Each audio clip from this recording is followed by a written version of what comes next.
Hotel Transylvania? Sure thing. Disclaimer, this series revolves around criticizing things, and just because I'm doing that doesn't necessarily mean I dislike the thing. Thank you. Click below to watch the original Sins video, or to buy Hotel Transylvania.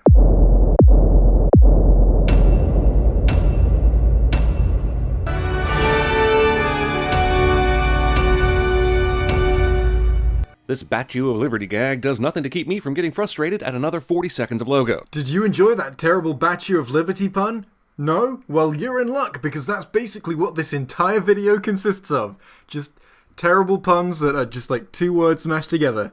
And, you know, bad puns are fun.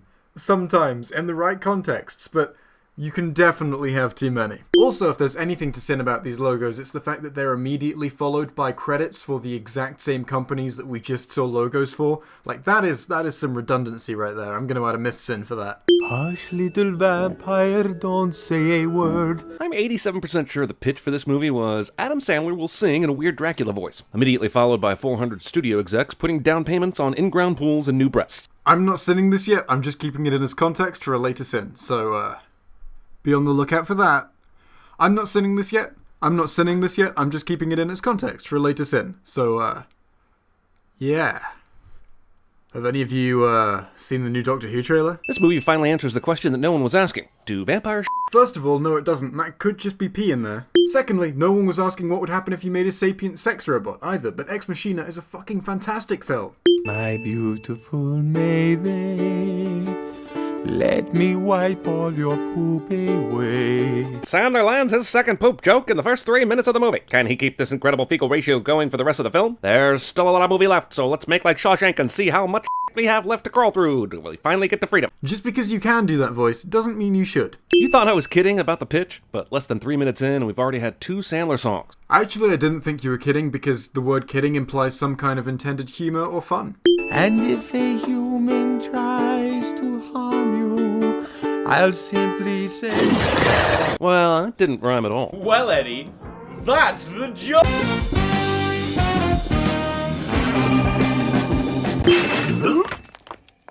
Zomjectification. So I want to make a sin about this scene, but I'm worried because jokes like this are quite a controversial issue and I don't want to offend anybody. I know, I'll just make a completely meaningless bad pun, roll the dinger and then move on.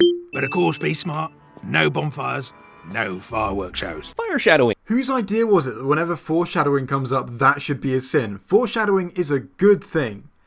Most of the time. Also, this isn't even foreshadowing. The point of this is to set up the fire for later so that when we see it, we understand its significance. Yeah, it's a mess back there. Where exactly is this Pumpkinhead Eddie spending the cash Wayne just gave it? Maybe at a shop. Like, I get that the point you're trying to make here is that looks a lot like human money, and obviously Pumpkinhead isn't going to be going into any human shops. But if there are enough monsters to support the infrastructure to support a hotel, then clearly there are going to be enough monsters to support the running of shops and stuff. Like, this is the kind of sin that after you think about it for 2 seconds, you realize that there are just hundreds of possible answers to the question you asked. I have personally designed a spectacular schedule of events, all leading to my daughter's birthday extravaganza tomorrow. So you're just forcing the guests to participate? No one ever said that. So you're just forcing the guests to participate in your daughter's birthday celebration? Dracula might be losing some of these vacationers to sandals next year. Yeah, no, I don't know where you picked up the idea that he's forcing them to do it. He's just handing them pamphlets. You understand that if someone hands you a pamphlet, that doesn't force you to do the thing, right? Also, it's heavily implied that most of these monsters came here specifically for the celebrations in the first place. Come on! Does that look like Frankenstein's head? Alright everyone, say it together now. Frankenstein was the scientist, not the monster. We all good now? Can we move on? Yeah, but the monster's name is Frankensteins Monster, meaning that when it comes to addressing him, your options are 1. Call him by the whole thing, Frankensteins Monster, every time you address him or refer to him, even though that's way too many syllables just for someone's name. 2. Abbreviate his name to Monster, even though everyone in this hotel is a monster and that would not distinguish him from anyone else in any way whatsoever. Or 3. Shorten his name to Frankenstein, which is what they do because it makes the most sense. If only Martha were here to see this. She's always here, Wanda. In your left breast pocket? Yes, that definitely is what he meant. Get it? It's a toadstool. Oh fuck, I finally get that joke. I feel like a complete idiot for missing that, actually. Nice visual pun and all, but it has nothing to do with this movie. Nothing to do with this movie? What does that even mean? I mean, it's in the movie and it fits the theme of the movie perfectly well, so what are you talking about? But it has nothing to do with this movie, and doesn't even adhere to anything resembling the laws of amphysics. First of all, I know I've already mentioned the bad puns in this video, but the amphysics bad pun is so bad I genuinely had to Google amphysics to make sure it wasn't just a real word that I didn't know. For anyone who wasn't sure, I'm pretty sure it's supposed to be a mesh of the words physics and amphibian, but it's such a bad pun that on my first couple of viewings of this video, I genuinely didn't even realize it was supposed to be a pun. Like, you know it's a bad joke when your audience has to check to make sure that it even is a joke. Secondly, in this movie, we've already seen sentient piles of goo and self-playing floating ukuleles. Later, we even see sentient flying dinner tables. Yet, for some very strange reason that I just really don't understand, you still seem to be expecting this movie to be grounding itself in rigid, realistic physics. You're old enough to drive a hearse now. You're old enough to make your own choices. You have to be 118 to drive on your own? That's a lot of years of having to drop Mavis off at scare camp. Oh wow, thanks for pointing that out. Because until now, I was completely under the impression that this movie was grounding itself in realism. But seriously, watch out for fire. He says in a room with about 100 lit candles. Also, in 118 years, Mavis has never thought to sneak out. Some kids are actually just good kids who do what they're told. Well, I've heard that they exist. I've never actually met one, but I'm sure they're out there somewhere. Don't you bring E.T. into this, Mavis. Don't you dare. Damn it! This movie, that movie. Now my baby will be safe forever. So a father demonizes the outside world by creating fake creatures to keep his kids in a secluded community forever? No one told me this was actually a remake of The Village. This movie, that movie, again! And twice in a row. Why is the revolving door still spinning? Wouldn't it be hitting them continuously? No, because they're in it. Like, they're revolving with it. Obviously, it's not going to hit them if they're moving with it. Which, by the way, is the reason it's still spinning as well, because they're pushing it. I mean, it is a gag that relies on cartoon physics, because obviously that wouldn't be able to happen in real life, but most of this wouldn't be able to happen in real life, so I'm cool with that. Can't kill him. It would set monsters back hundreds of years. Considering no one else knows the monsters or hotel is here, seems like a non-issue. But it's still probably a good idea not to risk it, don't you think? Plus, do you really think murder should be anyone's first resort in this situation? Why do you think Dracula should be any different? Is it because he's a vampire? That's racial profiling. Drakatui. Hey, some more this movie, that movie, and a bad pun rolled into one. Both of those things are definitely things that this Sins video needs more of. How did Jonathan manage to monster mash this flying brain? We've only seen them flying above the floor. I hate to be nitpicky. Hang on, no I don't. Technically, however high the brain is flying, it's still flying above the floor unless it's literally underground. Oh, I'm sorry. I'm a little lost. Yes, I know it's your honeymoon. I apologize. Go back to doing what you were doing. Insects. Also, Missed Sin, why were those just like normal bugs in a monster hotel? Like, what makes them monsters? They were just normal... Wait a second, they were sapient.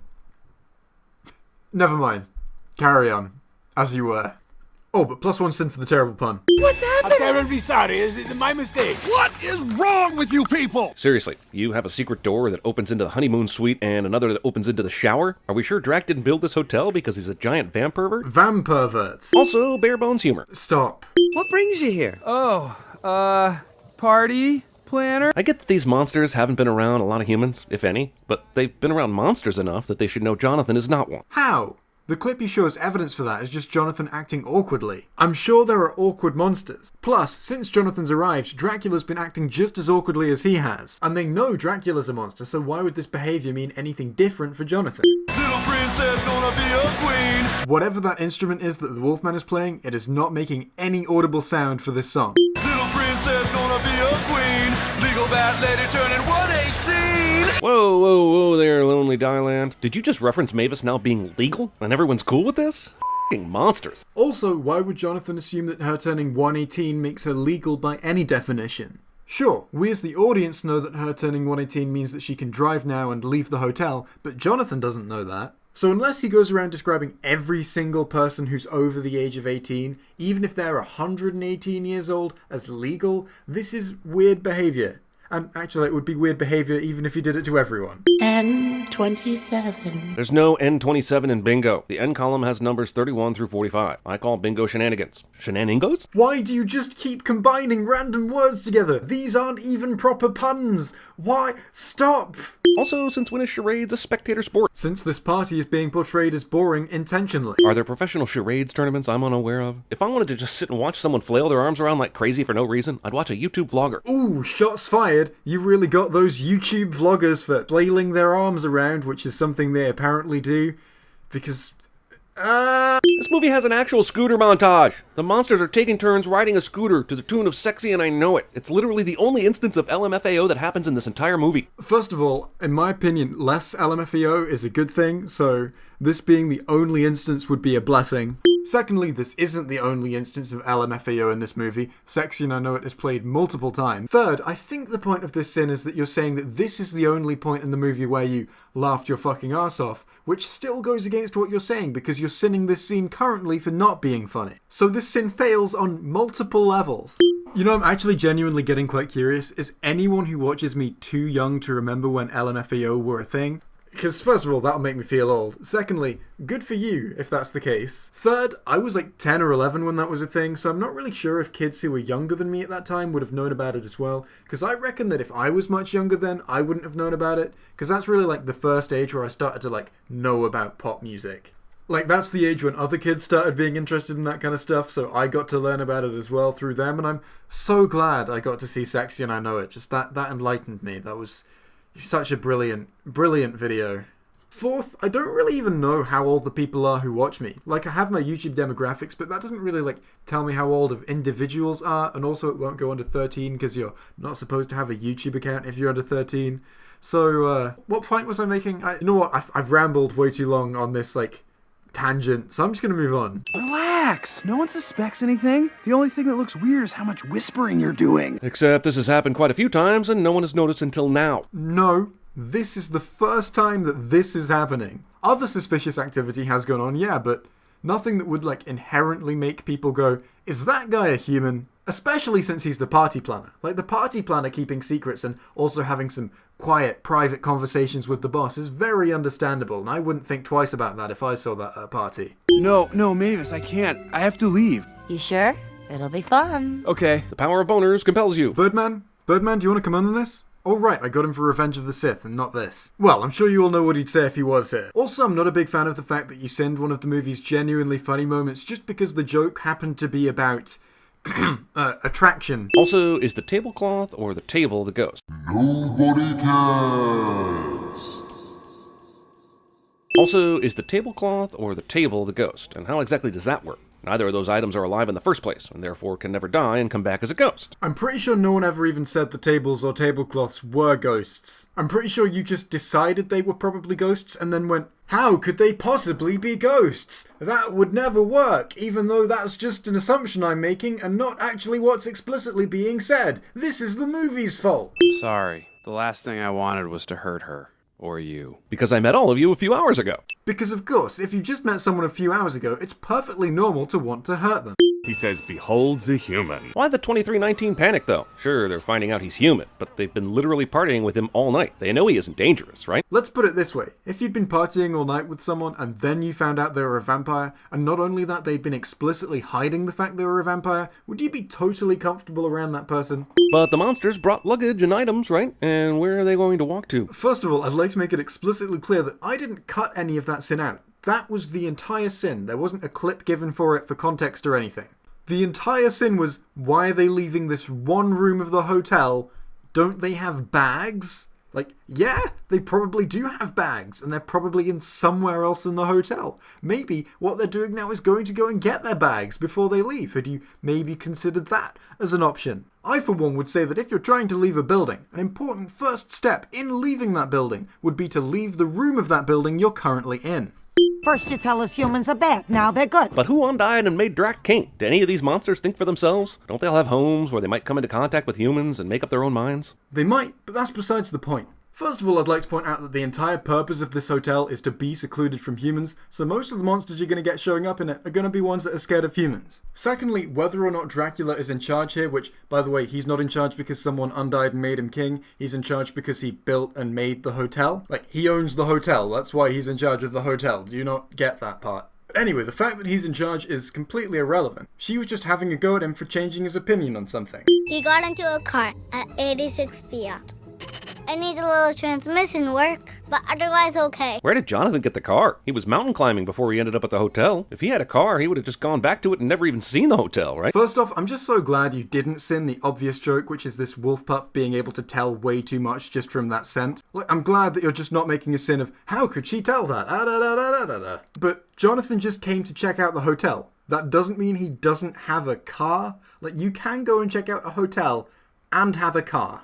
Those two things are not mutually exclusive. Okay, I must do this. Commercial airplanes retract the landing gear immediately after takeoff, unless of course you install the ones with a sense of slapstick comedic timing. I get the point you're making, but there was nothing slapstick comedy about that. It was more just adding tension to the scene. I hope you can hear me and forgive me. But even if he can, Jonathan is already on the plane, so Mavis is going to have to give him a minute. Well, you're not wrong, but why is this a sin? You just pointed something that's really, really obvious out. Do you really mean it, Dad? Go make your own paradise. But maybe somewhere with less sun. Little known fact, but the sun actually goes away all night, every night. Also, vampires are nocturnal, so, what's the problem? So the sin total is 50 sins, and the punishment will be having your blood sucked out by a vampire.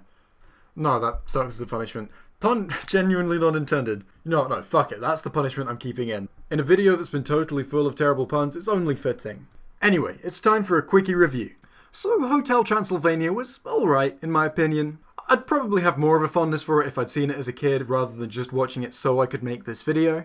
Plus, it has got Adam Sandler in it, which doesn't help. But it was fun. A lot of the jokes were a bit childish for my tastes, but that's alright. Children can have jokes that they enjoy as well. It's not retracting from my enjoyment of the movie. And it is a kids' movie after all. I'd be pretty selfish if I was saying, remove the childish jokes from this movie for children. Highlights for me were just Mavis. She's by far my favourite character in all of this, and whenever she's on screen, it's just a delight to see. Dracula as a character was alright. Nothing special.